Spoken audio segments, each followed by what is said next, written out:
말씀드립니다. 많이 앉으십시오. 한 주간 동안 평안하셨는지요? 하나님께서 오늘 우리의 예배를 받으시고 진리의 말씀과 영원한 사랑에서 나오는 자유와 기쁨과 풍성한 은혜로 이 자리 우리 모두를 채워주시기를 빕니다. 자, 오늘 미국에서는 아버지의 날로 지킵니다.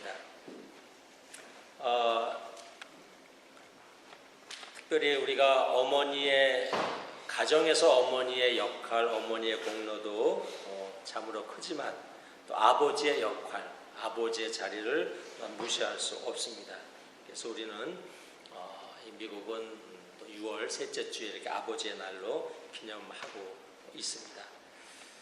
여러분들 다 우리 아버지를 한번 생각을 해보시면 아버지에 대한 그리움, 또 어렸을 때는 몰랐던 아버지의 무게, 아버지가 지니셨던 어떤 그 짐 같은 것들이 아마 느껴지실 것입니다. 여러분들의 아버지가 다 자랑스러우실 것이고요. 특별히 우리 한국이나 동양에서는 어머니에 대해서는 많이 알려져 있어요. 맹자의 어머니의 그 교육열, 또 한석봉 어머니의 그 자식을 향한 그 열정, 또 신사임당 같은 분들이 아들 율곡을 향한 그런 애정, 이런 것들이 알려져 있는데 한국의 특별히 아버지들은 어떤 분들이 있을까요? 여러분 기억에 남는 한국인의 아버지상 혹시 있으세요? 한국인의 어머니상 그러면 그래도 몇 분들 있어요. 신사임당이나 이런 분들 좀 있는데 아버지상, 한국인의 아버지상 많지는 않은 것 같습니다. 그래서 저는 가정학자들이 우리 한국인의 아버지상을 좀 더 찾아내면 좋지 않겠는가 이런 생각을 하는데, 제가 저보러 굳이 말해보라면 저는 다산 정약용 선생님을 좀 들을 수 있을 것 같아요. 그분은 강진의 유배 생활 그 오래 하면서도 수시로 그 자녀들한테 편지를 써서 보냅니다. 아들들한테, 딸들한테, 어머니한테 잘하고, 특별히 그 귀양가 있는 정치적으로 죄인 선고를 받은 아들들로서 너희들이 책을 보지 않으면 사람들로부터 손가락 받을 것이다 그러면서 열심히 책을 보라고 하면서 자녀들을 타일른 그런 모습을 보면서 정약용 선생이 아버지의 모습에 많은 그 영향을 주지 않을까 이런 생각을 합니다. 얼마 전에 한국에서는 지난 5월 달이었다 그래요. 군부대에서 사격 훈련하다가 한 병사, 상등병이 동료 병사가 쓴 총알에 유탄에 맞아서 죽었습니다. 그런데 그 아버지가 이렇게 얘기했답니다. 나는 유탄을 누가 발사했는지 알고 싶지 않습니다. 만일 우리 아들이 죽은 유탄을 발사한 그 병사를 내가 알게 되면 나는 그 병사를 원망할 것이고, 그 병사도 누군가 부모님이 있을 텐데 그 부모들의 마음도 얼마나 아프겠습니까? 대대장님, 유탄을 발사한 사람을 밝혀주지 마십시오. 이렇게 얘기를 했다고 합니다.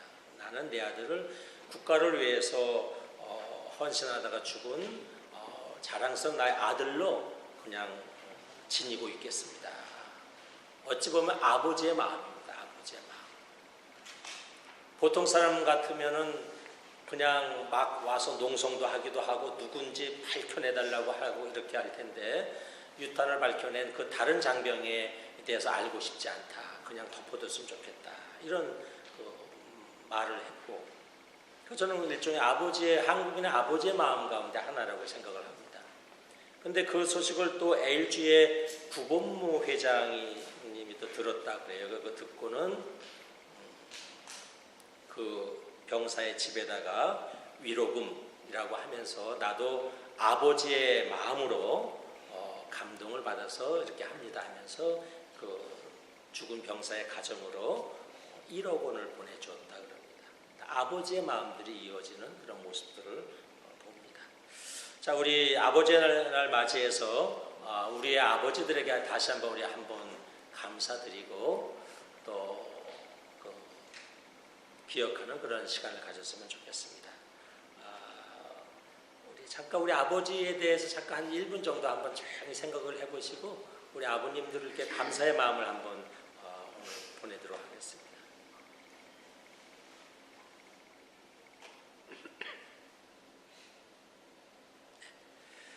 그리고 오늘 여기에 또 아버지들이 많이 계십니다. 우리 아버지들 힘내시라고 우리 아버지들을 위해서 한번 박수 좀 쳐드리죠.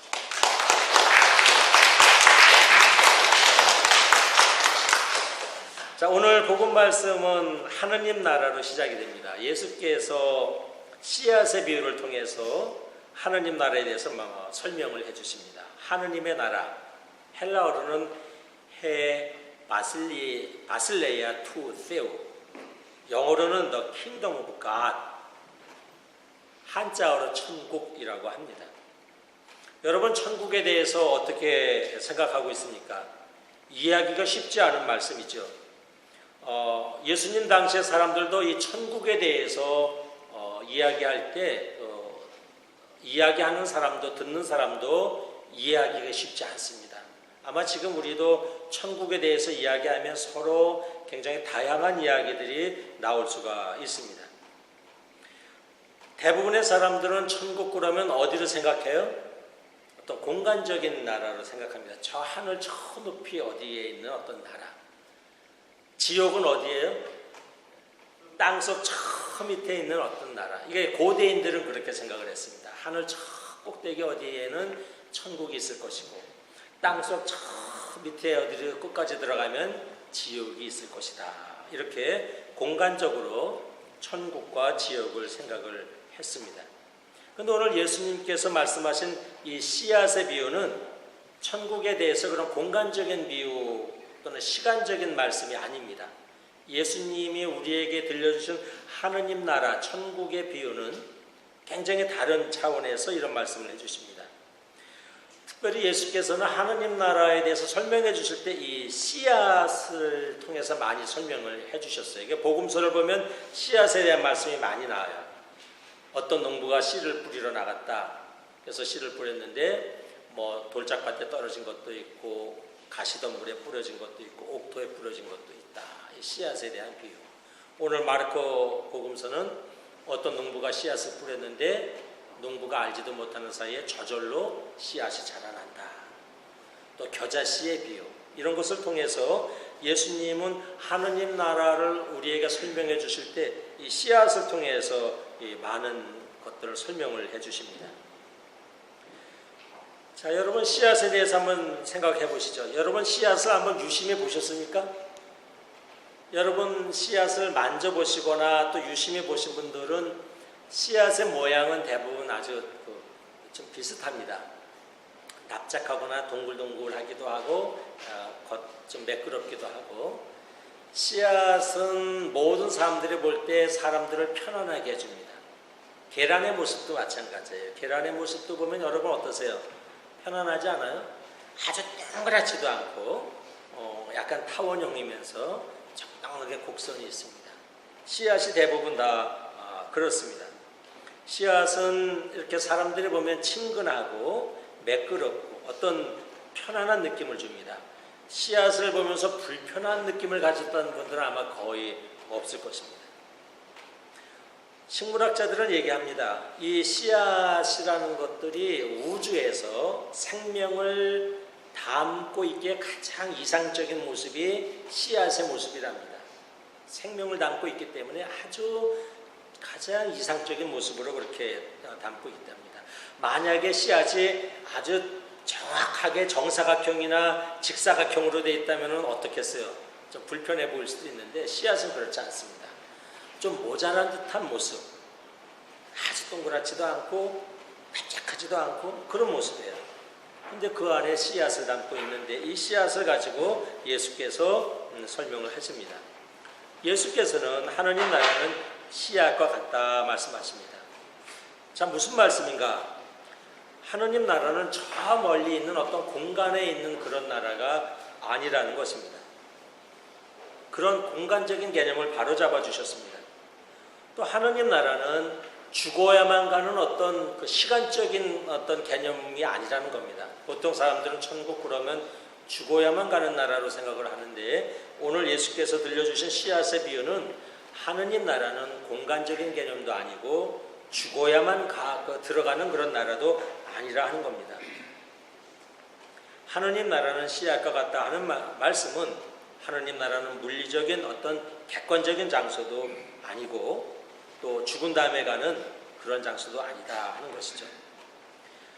깨달음과 결단을 통해서 누구든지 언제 어디서나 맞아들이고 받아들이는 사람은 언제나 들어갈 수 있는 오늘 우리와 함께하는 삶의 자리로 예수께서는 하느님 나라를 설명해 주셨습니다. 아주 굉장히 중요한 설명이고 그 당시 천국과 지옥에 대한 생각을 뒤바꿔 놓는 혁명적인 그런 말씀이십니다. 하느님 나라는 결단과 받아들임과 맞이함을 위해서 우리가 들어가는 우리의 삶의 자리 속에 있다는 겁니다. 하느님 나라.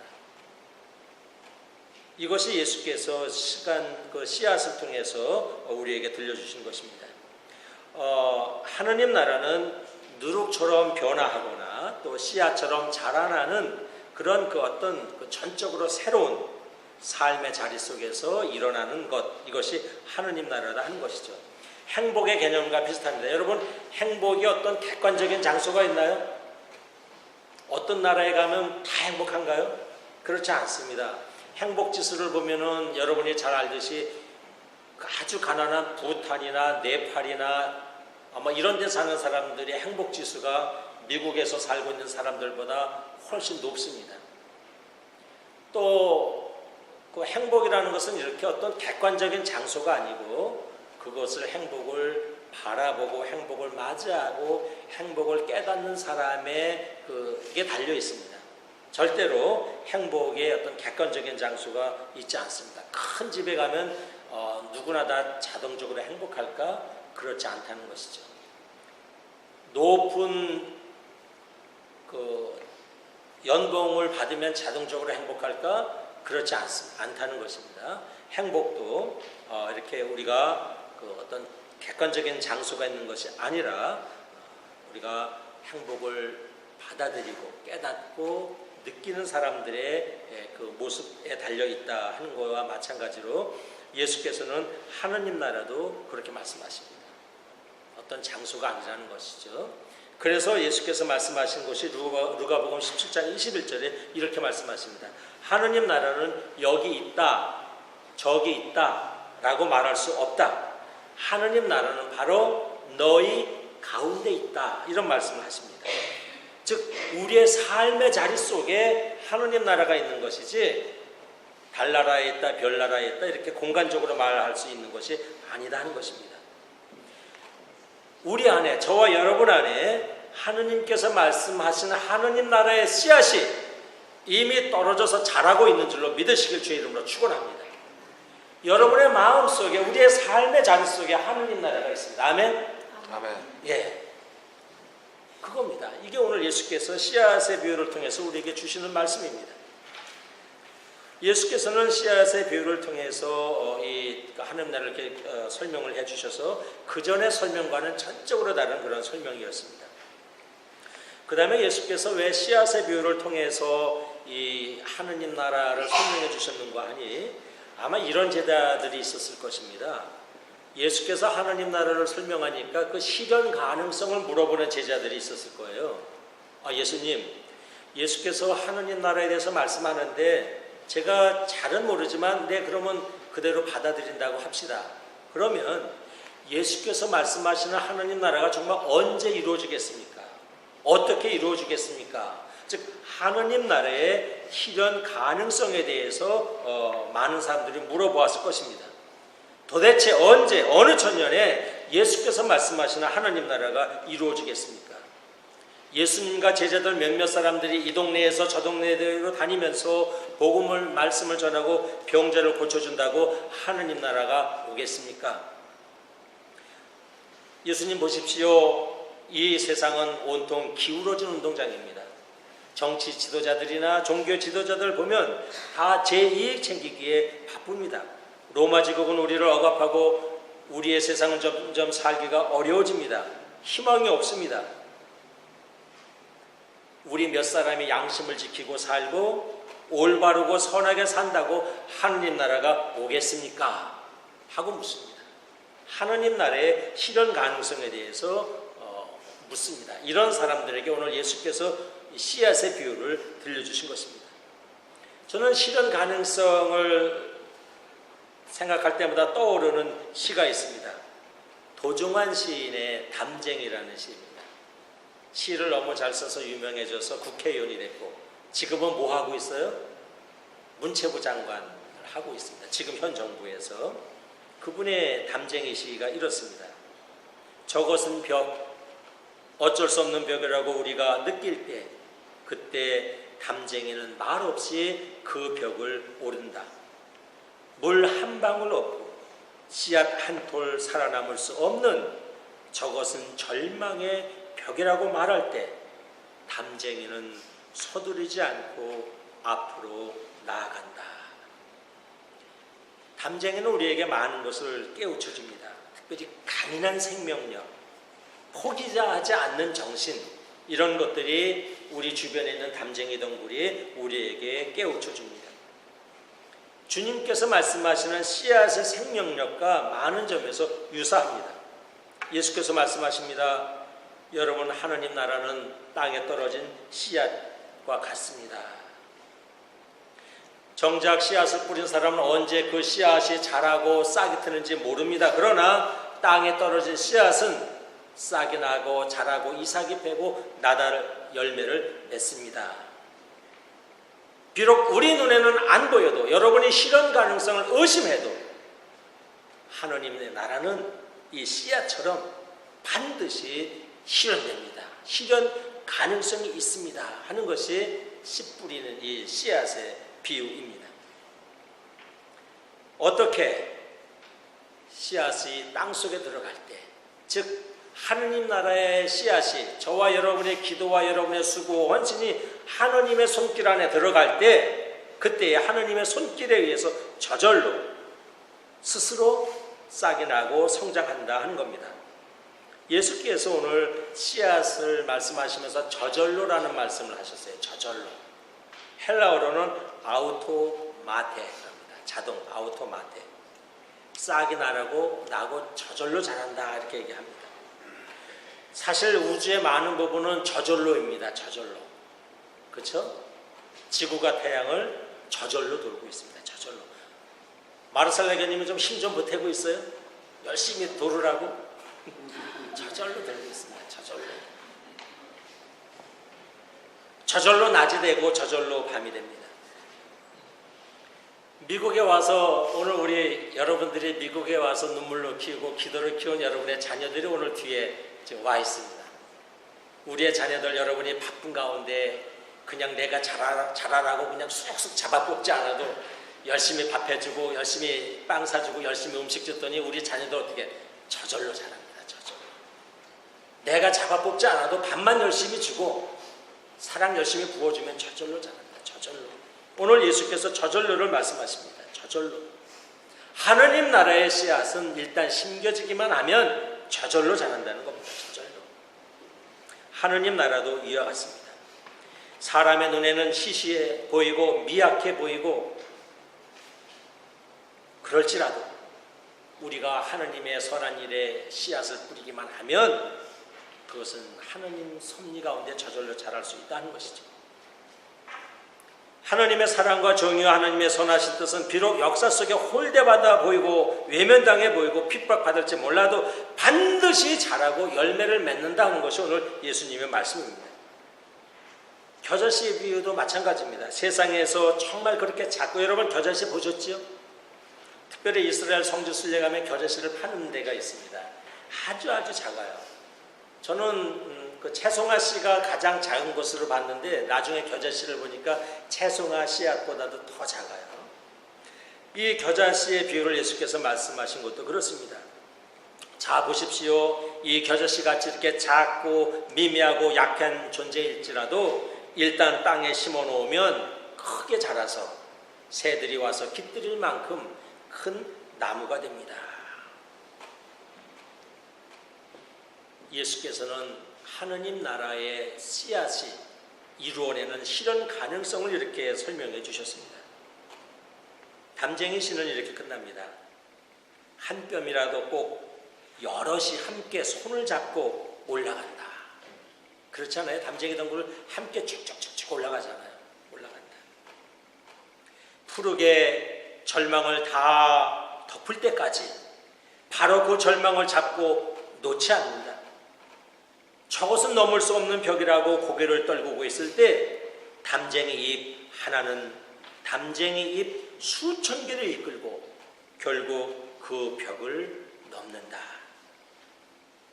담쟁이는 여럿이 힘을 모아서 벽을 넘습니다.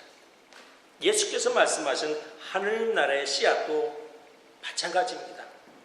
아주 미약해 보이고 시시해 보이고 무력해 보여도 끝내 하느님 나라의 씨앗은 싹을 내고 자라고 열매를 맺는다는 겁니다. 하느님 나라의 운동은 시시해 보여도 무력해 보여도 반드시 이루어진다는 겁니다. 여러분, 지금 우리 고국을 보십시오. 남북 간에 미북 간에 물론 아직은 조금 더 지켜봐야 되겠지만 평화의 운동이 무럭무럭 자라고 있습니다. 50년 60년 절망했을 때도 됐지만 지금 이 무렵에 깜깜하다고 생각했던 이 시절 70년이 지난 이 시절에 지금 다시 일어나고 있습니다. 왜? 평화, 하느님으로부터 나오는 운동이기 때문에 막을 수가 없습니다. 이건 정치 운동이 아니고 정권의 운동이 아니고 우리 한동포가 서로 평화를 이루며 살자는 하느님으로부터 나오는 평화의 운동이기 때문에 이것은 누구도 막을 수가 없는 일이죠. 이렇습니다. 하느님 나라의 운동은 반드시 싹이 나고 자라고 열매를 맺는다는 겁니다. 이게 오늘 하느님 나라 씨앗의 말씀입니다. 말씀을 마칩니다. 그러므로 하느님 나라의 씨앗을 우리는 뿌려야 합니다. 하느님 나라의 씨앗은 반드시 열매를 맺기 때문입니다. 여러분, 복음의 열매를, 복음의 씨앗을 뿌리십시오. 하느님 나라의 씨앗이기 때문에 여러분이 이 사람 저 사람, 여러분의 친구, 여러분의 친지들 아니면 지나가는 사람의 마음에 여러분이 그 하느님 나라의 씨앗을 뿌리면 반드시 열매 맺을 줄로 믿습니다. 이게 오늘 예수께서 말씀하시는 겁니다. 복음의 열매를 뿌려야 합니다. 여기 함사연 중심으로 여러분들이 많은 분들이 평화운동에 관심이 있습니다. 평화의 씨앗을 뿌리십시오. 평화를 위해서 땀 흘리고 수고하고 노력하고 이 사람 저 사람 밥도 좀 사주고 뭐 여기저기 찾아다니면서 평화를 위해서 일하십시오. 평화의 씨앗을 뿌리면 반드시 열매를 맺는다는 겁니다. 여러분, 봉사의 씨앗을 뿌리십시오. 내가 이 사람 도와준다고 내가 뭐 저기 가서 뭐 조금 한다고 뭐 세상이 따뜻해질까? 아니요. 오늘 예수께서는 말씀하십니다. 하느님 나라의 씨앗은 내가 뿌리기만 하면 내 눈에는 잘 보이지 않지만 언젠가는 반드시 자라고 성장해서 열매를 맺는다는 겁니다. 이름도 성도 얼굴도 알 수 없는 저 멀리 있는 외국 어린이들을 위해서 돈을 모으고 봉사합니다. 이게 될까? 예수님은 된다고 하십니다. 왜? 하느님 나라의 운동이기 때문에, 하느님 나라의 씨앗이기 때문에 그렇습니다. 기도의 씨앗도 마찬가지입니다. 여러분, 내가 이 일을 위해서 기도하면 될까? 나의 사랑하는 남편 절대로 교회 나올 사람 같지 않은데, 우리의 자녀 세상에 너무너무 끌려서 절대로 교회 나올 것 같지 않은데 내가 기도한다고 우리 애들이 나올까?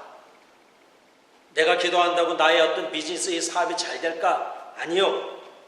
오늘 주님은 말씀하십니다. 하느님 나라의 씨앗은 일단 땅에 뿌리기만 하면 자라서 열매 맺는다 말씀하십니다.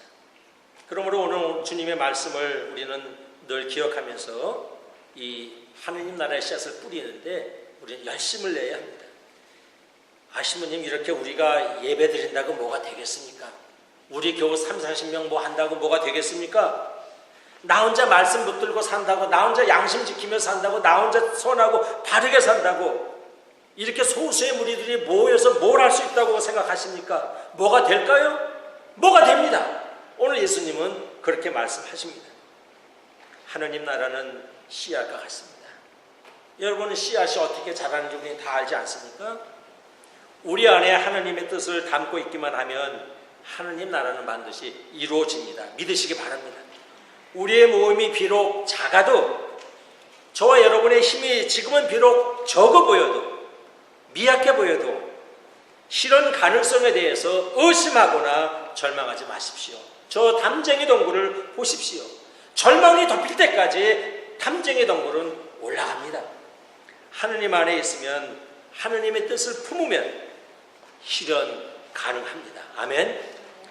하느님 나라의 씨앗은 성장하기 때문입니다. 오늘 이 시간 이러한 주님의 말씀을 믿으시고 비록 미미해 보여도 여러분 꾸준하게 날마다 말씀 안에서 성장해가고 성숙해 가시기 바랍니다. 지금은 비록 미미해 보이고 지금은 비록 약해 보여도 이웃을 사랑하는 가운데 하느님 나라의 씨앗을 열심히 뿌리는 사람, 그래서 하느님 나라의 열매를 맺어가는 저와 여러분이 되길 주의 이름으로 축원합니다. 성부와 성자와 성령의 이름으로 말씀드렸습니다.